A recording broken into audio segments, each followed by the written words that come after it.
comunicação. Vale a pena.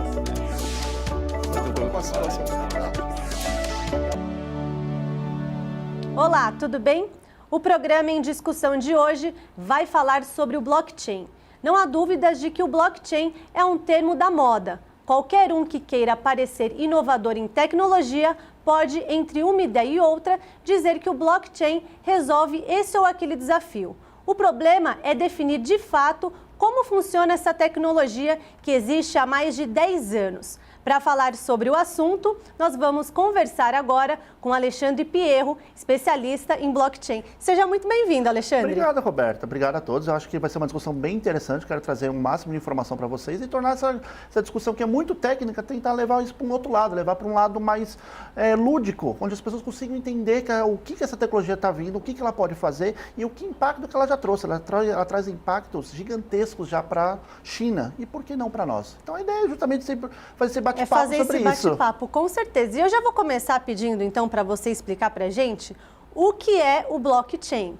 Existem muitas terminologias de blockchain, muitas maneiras de explicar. Eu vou tentar explicar de uma maneira mais simples. Tá. Hoje nós temos a internet. Muito bem. O que nós fazemos na internet? O que você faz na internet, Roberto? Você manda e-mail, você entra nas redes sociais. Posta fotos. Posta foto, tira foto, copia foto, vê notícias. Mas se você for ver no modo geral, tudo que é feito hoje na internet são troca de informações que não têm valor.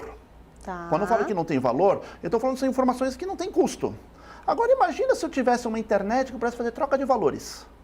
Se eu pudesse trocar isso com dinheiro, trocar contratos, trocar propostas comerciais. Aí existe a questão da confiança, exatamente. Né? A ideia do blockchain é justamente isso, fazer uma ferramenta onde eu consiga tirar um terceiro da negociação. Vamos supor, eu quero fazer uma transação financeira com você. Tá. Você não confia em mim, eu não confio em você, porque a gente não se conhece. Como é que a gente faz hoje? Você vai num banco, e você fala assim, olha, eu quero fazer uma transação com o Alexandre Banco. Muito bem. Alexandre, a Roberta quer fazer uma transação com você. Então ele intermedia isso. No momento que ele intermedia, uma parte do bolo fica com o banco. Perfeito. Se eu tiro o banco da jogada, se eu tiro a verdade, essa terceira parte, eu posso fazer uma transação com você, mesmo não te conhecendo, não te confiando em você, eu consigo fazer essa transação de valor.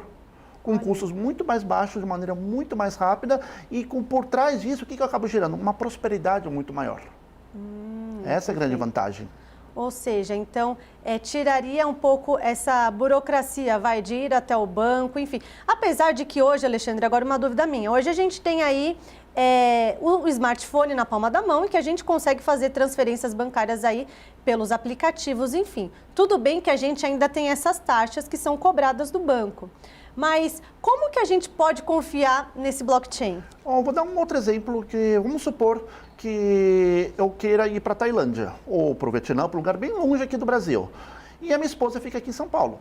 A minha esposa quer mandar uma remessa de dinheiro para mim. Estou falando muito em dinheiro porque talvez seja mais fácil as pessoas entenderem. Ela quer mandar um valor para mim, ela vai no banco, ela vai pagar uma taxa hoje em torno de 10% para esse dinheiro ficar retido e para depois eu receber isso na Tailândia entre 4 a 10 dias úteis.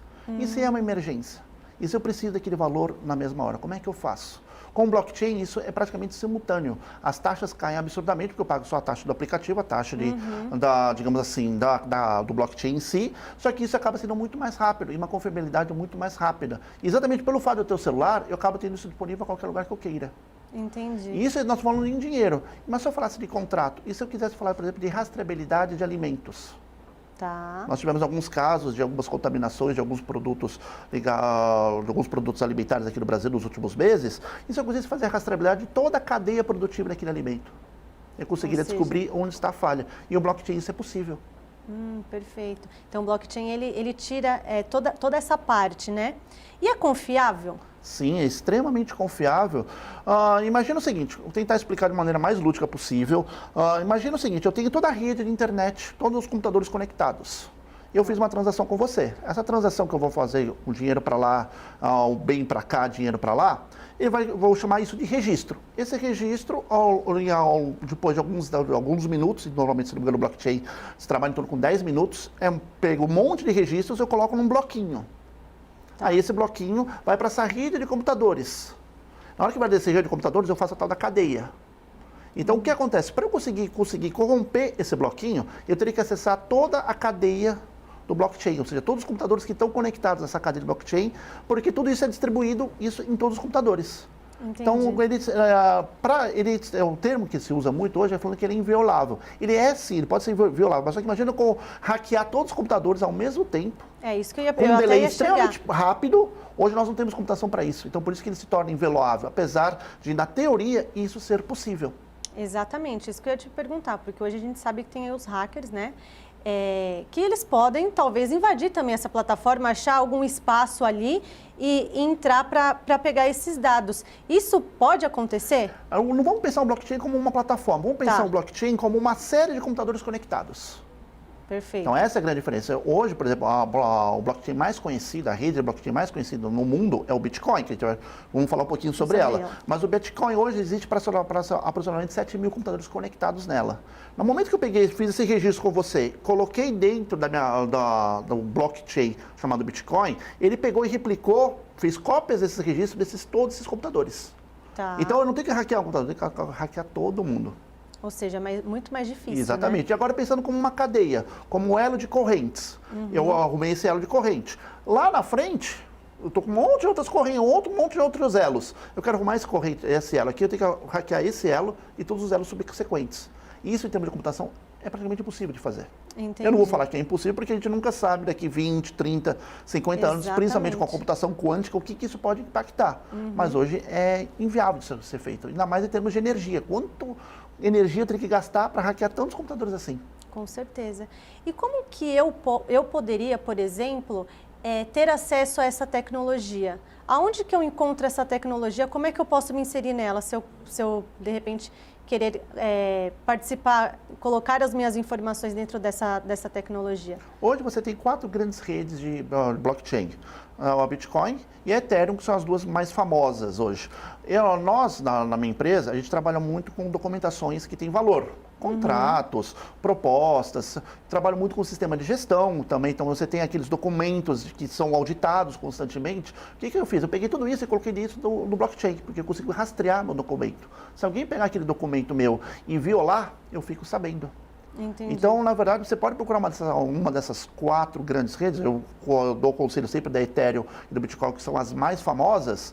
Você pode botar todo o documento lá e existem empresas que fazem esse meio de campo.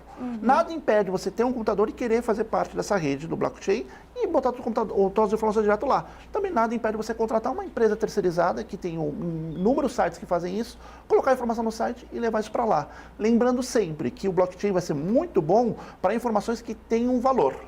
Tá. Contrato, rastreabilidade de alimentos, dinheiro, qualquer coisa que tenha valor. Não faz sentido, por exemplo, eu botar uma foto que não tenha valor lá dentro.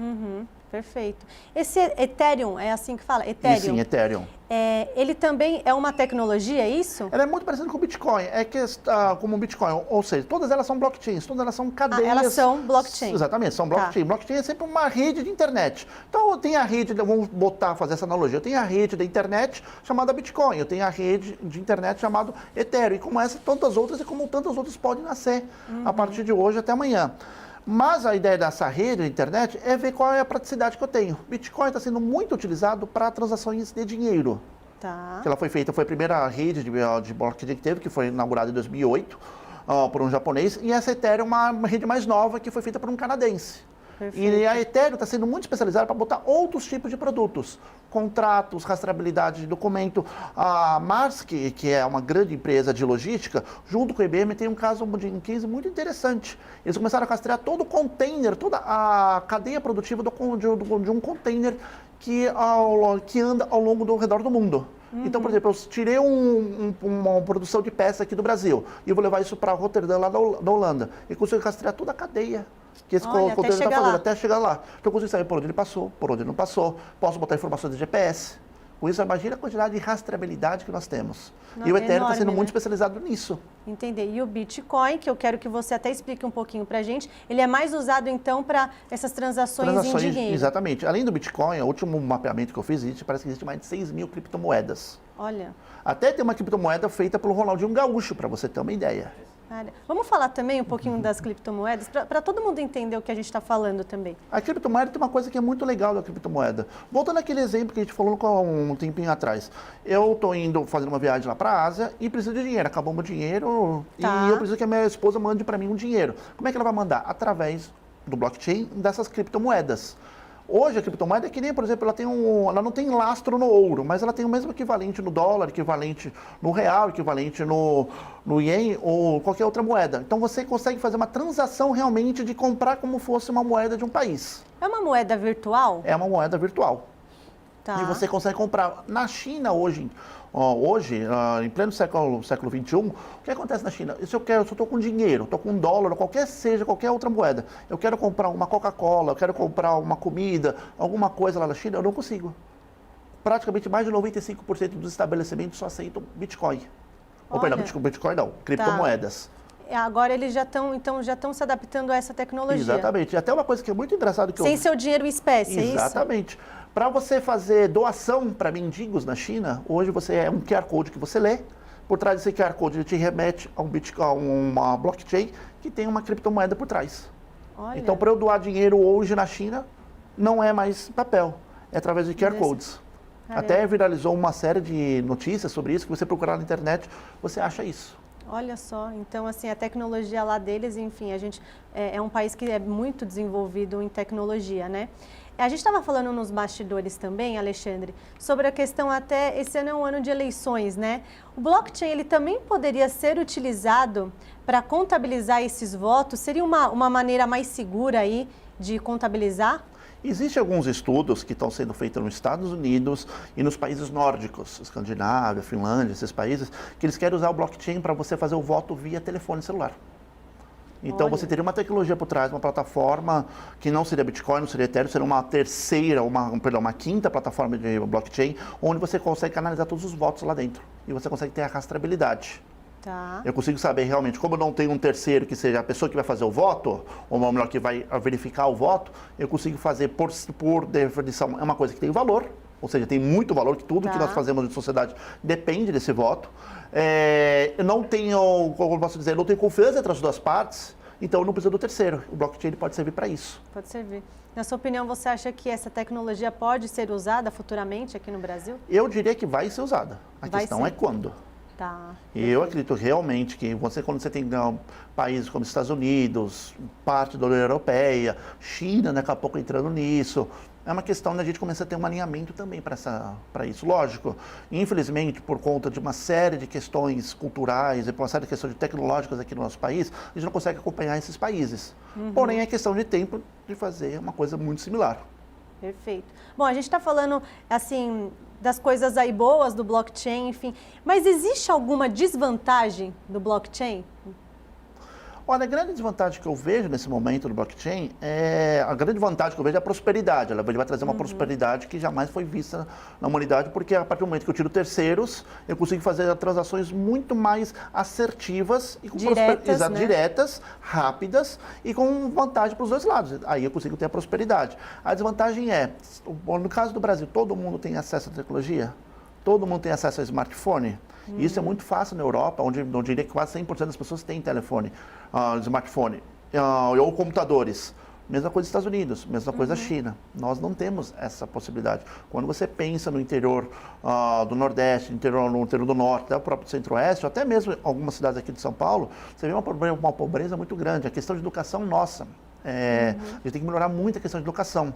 Então você começa a ter nichos, então você começa a ter pessoas que têm acesso a coisas que outras pessoas não vão ter. E isso como sociedade talvez não seja uma coisa muito boa. Porque assim, eu converso com bastante pessoas, enfim, toquei nesse assunto do blockchain e algumas pessoas ainda não sabem o que é, o que é. Você acha que ainda falta mais divulgação sobre essa tecnologia ou você acha que está sendo divulgado da maneira que tem que ser, mas só chega até algumas pessoas, enfim? Eu acho que a divulgação está sendo feita, mas muito nichada. E o grande problema em termos de blockchain, imagina eu explicar para você, Roberta, o que a internet se tornaria hoje na década de 70. É exatamente esse momento que nós estamos no blockchain. Os especialistas conseguem entender, mas a grande massa não consegue ter esse conhecimento, porque falta uma comunicação mais assertiva dos especialistas para a sociedade.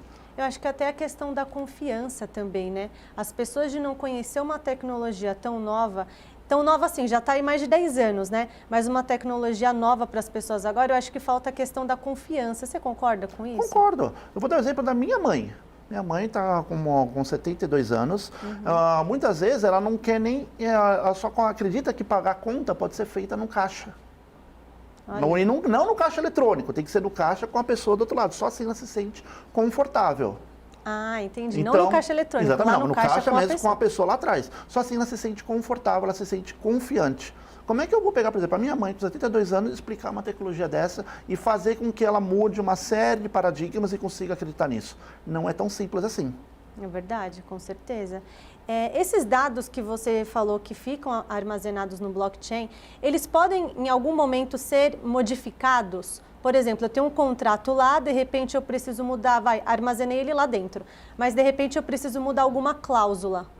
Eu consigo fazer essa modificação ou tudo que estiver dentro dessa tecnologia eu não consigo alterar nada? Na verdade, você não consegue alterar. Você teria que fazer uma outra revisão do teu contrato e botar de novo no blockchain. Ah, não consigo Não alterar. consegue, Tudo porque- que você coloca lá dentro não tem como alterar. Uma maneira, vou tentar falar de uma maneira mais técnica. Toda vez que eu boto um registro lá dentro, ele me gera um número gigantesco, com mais de 250 caracteres. Esse número é, digamos assim, a minha chave de segurança. Então, se eu mudei alguma coisa lá dentro, essa chave de segurança é quebrada. Então, eu já sei que lá não tá, alguma coisa não está conforme o planejado. Então, você tem que criar um outro documento. E isso acontece muito comigo. Como eu trabalho muito com contratos, toda hora você vai mexer com o contrato com o cliente pede, mexe essa cláusula, muda isso, muda aquilo. Toda vez eu tenho que mudar e fazer um novo registro dentro do blockchain. E como que funciona essa questão do espaço? Quando a gente vai, de repente tem um pendrive, algum celular, é tantos gigas, né? Como é que funciona essa questão do blockchain? A pessoa precisa, de repente, comprar por mais espaço para armazenar ou não? Vamos pensar da seguinte maneira. Eu quero entrar num site de notícias pelo celular. Aquilo ocupa algum espaço no meu Não. celular? Não ocupa. O blockchain é a mesma coisa. Ah, Eu é a vou mesma acessar uma coisa. plataforma como é parecida com uma internet que nós conhecemos hoje, mas é uma internet de valor, digamos assim, uma internet que só tem transações que remetem ao valor, algum tipo de valor financeiro ou não, mas tem que ter um valor por trás disso. E eu acesso digamos assim, essa internet. Então, isso não ocupa espaço, eu não preciso de espaço. Eu preciso ter acesso, sim, a essa, digamos assim, essa internet de valor. Entendi. E a questão dos contratos que a gente estava falando são os contratos inteligentes?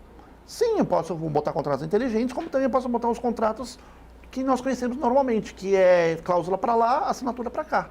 Ah, eu posso usar os dois, Usar então. das duas maneiras, não precisa ser um ou outro. Novamente, qualquer coisa que tiver valor, se aquele contrato que eu fiz, por exemplo, para contratar um fornecedor, eu quiser botar lá, pode ser que amanhã, depois, ele vá me questionar juridicamente por alguma coisa que eu não cumpri. Com o blockchain, qual é a grande vantagem? Eu consigo mostrar para o juiz que lá atrás o contrato estava escrito aquilo lá e aquilo não foi alterado. Então, para efeito de auditoria, aquilo agiliza inclusive auditorias fiscais e não fiscais. Ou seja, é mais uma segurança, então. Exatamente.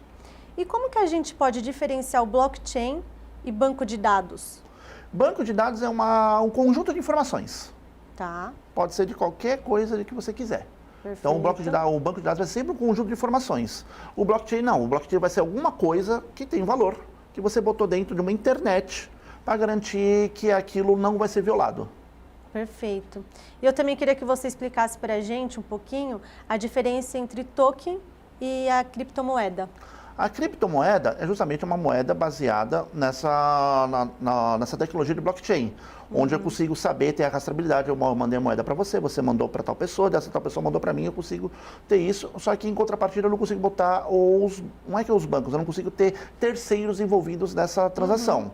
O token nada mais é do que uma chavinha de segurança para acessar alguma coisa. Por exemplo, eu quero acessar meu computador, eu posso ter um token. Eu quero acessar uma plataforma de banco, eu tenho um token, que nada mais é que uma chavinha de segurança. Se você pensar, todo o registro do blockchain me gera uma chavinha de segurança. Mas ela é uma chavinha de segurança que não funciona que nem um token. Ela me dá um número que eu consigo rastrear ao longo de toda a minha cadeia se aquele documento foi alterado ou não. E onde que eu vou armazenar, por exemplo, esse token do blockchain? Eu vou ter que ter algum lugar para monitorar esses tokens? Porque se de repente é um contrato que eu fiz, sei lá, 3 anos atrás, e é esse exemplo que você acabou de dar, de repente eu quero mostrar para alguém que aquele contrato estava escrito, aquelas cláusulas, enfim. Como é que eu consigo localizar? Só por essa chave? Eu vou dar um exemplo muito prático que é o que eu utilizo na minha empresa. quando eu botei o blockchain, eu peguei meus contratos e coloquei dentro do blockchain, foi gerado uma plataforma. Para mim foi gerado um site onde eu tenho meu login. E no meu login fica todos os códigos de blockchain, de todos os documentos que eu fiz ficam dentro desse site. Eu vou lá, pego a chavinha e boto num verificador que existe para verificar se aquilo existe ou não, se aquilo está condizente ou não. Então, cada arquivo que eu coloco dentro do blockchain, ele vai gerar uma chave diferente. Exatamente, ele vai gerar uma chavinha diferente. Meu E Deus. as chavinhas nunca são iguais. Então, é isso que eu ia falar. Isso não é um pouco complicado? De repente, num dia eu armazenei algum documento, daqui a pouco, putz, preciso armazenar outro, e aí aquelas chavinhas vão criando, e depois, se de repente preciso achar uma chave de 5 anos atrás, é um pouco complicado? Na plataforma você tem isso tudo rastreado, você fica com essa informação. Dentro da plataforma? Dentro da plataforma, eles te dão essa informação. Quando você tem um login e senha, que você entra lá e te bota todos os documentos que estão lá, independente de quando foi. Por data e tudo certinho? Por data, por nome de documento, independente de quando é que foi. Entendi. E agora, em termos de chave, você fala, poxa, Alexandre, são 256 caracteres, mas são 256 caracteres alfanuméricos. Então, vai de A a Z, de 0 a 9. Imagina a quantidade de combinações que eu tenho. Olha só, exatamente, então, são muitas. São infinitas. Então, já foi feito um estudo que se botasse toda a informação em forma de registro no blockchain, eu não conseguiria utilizar todas as chavinhas que é disponível. Caramba, porque são muitas, né? O que você espera aí do futuro do blockchain? Eu acho que o blockchain vai impactar a sociedade como um todo, a troca de informações vai ser impactada de uma maneira muito alta. Eu acredito que realmente a gente vai seguir uma linha muito parecida com o que está acontecendo na China hoje, que tudo é feito em blockchain, tudo é feito através de QR Code, que lê o blockchain por trás disso. Eu acho que a nossa tendência é essa. Então, cada vez mais a gente vai ter as fintechs, em termos de falando de banco, cada vez crescendo. O bolo, eu entendo que o bolo, digamos assim, o bolo do mercado financeiro cada vez vai ser maior. Só que as fintechs vão comer cada vez uma parte maior desse bolo e os grandes players, que nós estamos acostumados há 30, 40, 50 anos, vão comer uma parte menor desse bolo. Por isso que eles estão tão apavorados, por isso que eles estão com tanto medo dessas mudanças tão drásticas. E isso está sendo muito rápido. Se eu falasse de blockchain há 2 anos atrás, e o que é 2 anos atrás? É um piscar de olhos você pensar em termos como sociedade, né? Exatamente. Fora que assim, a gente já vê as mudanças dentro dos bancos, né? Quanto o tempo vai passando, a gente vê que vem diminuindo a quantidade de funcionários dentro de um banco. Hoje a gente faz tudo aí através de tecnologia, na palma da mão, pelo celular, smartphone, enfim, computadores. Você sabe me dizer mais ou menos quantas pessoas assim hoje já usam essa tecnologia, uma média assim?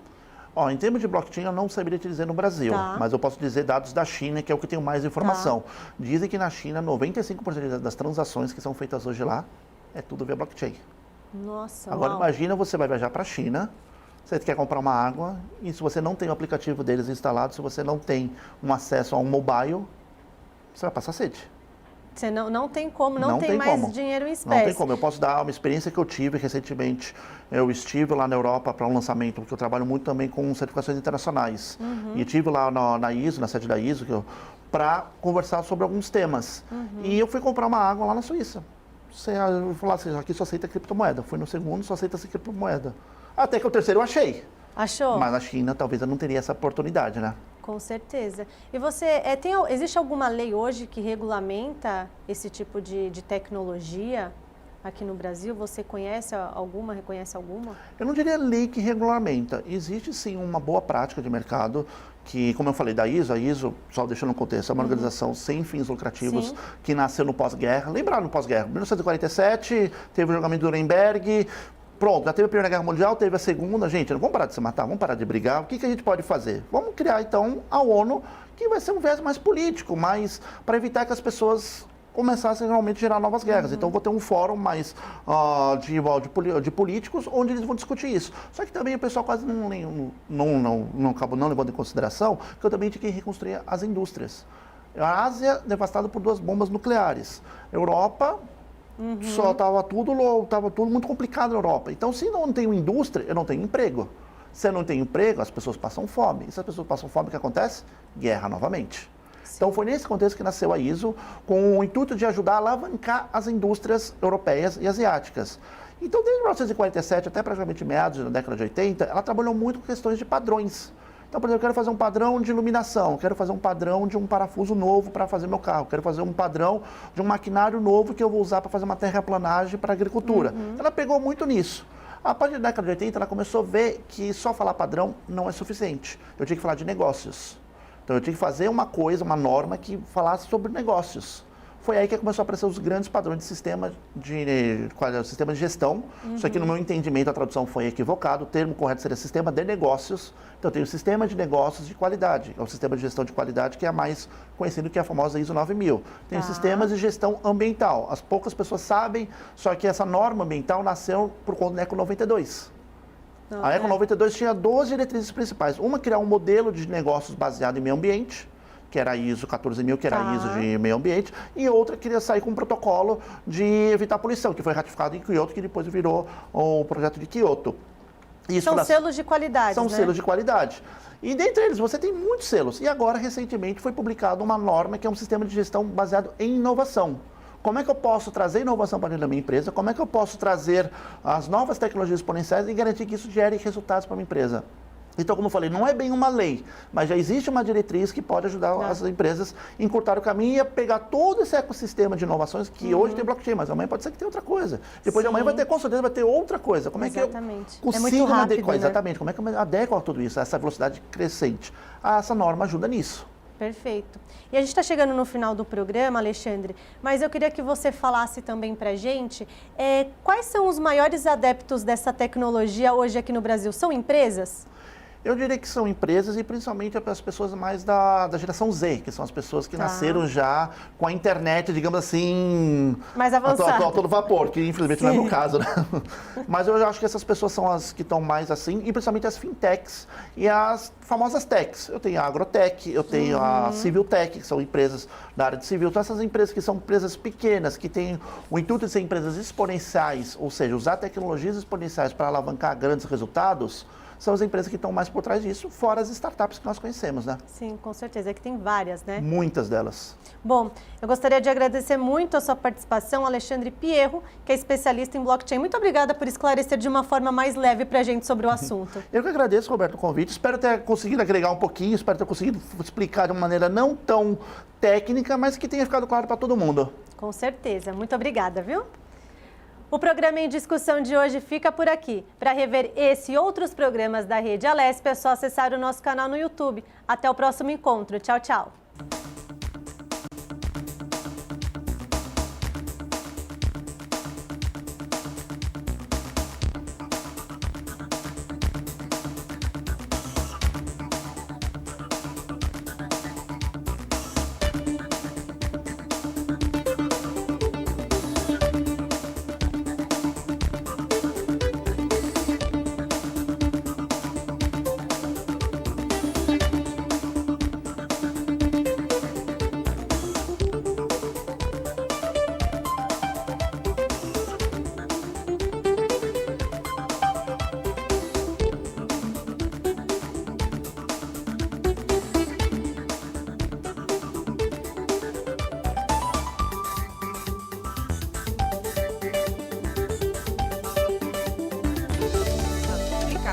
Vale a pena. Muito bem,